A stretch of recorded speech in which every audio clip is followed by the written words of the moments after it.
Garments কর্মী। আরে ছোট লোক, তোমার গার্মেন্টস সম্বন্ধে তো তোমার আইডিয়াই নাই, ছোট লোক কোথাকার। হ্যাঁ, গার্মেন্টস সম্বন্ধে তোমার আইডিয়া আছে, ছোট লোক কোথাকার, এটা বলো কেন?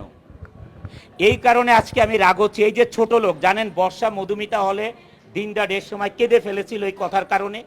আরে ছোট লোক, তোমার ছবিতে তুমি লোক আনো, তোমার ছবি মানুষ দেখতে আসুক, ছোট লোক কোথাকার। এই ধরনের কথা কেন বলবে ছোট লোকরা?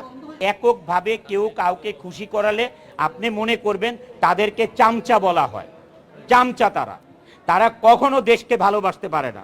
এই যে কিছু লোক, হাতে পোষা লোক, টাকার পোষা লোক, কয়েকটা লোক, হাতে গণা, এরকম আঙুল দিয়ে গণা, 1 2 3 4 5 6, এই যে ফেসবুক ইউটিউবের মধ্যে ছড়াচ্ছে এগুলো মিথ্যা কথা, আমরা তো দেখি এগুলো। এগুলো কেন ছড়াবে?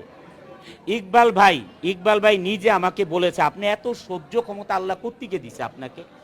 আমি বলছি, ইকবাল ভাই, সহ্য ক্ষমতা এটা ফ্যামিলি থেকে, ছোটবেলা থেকে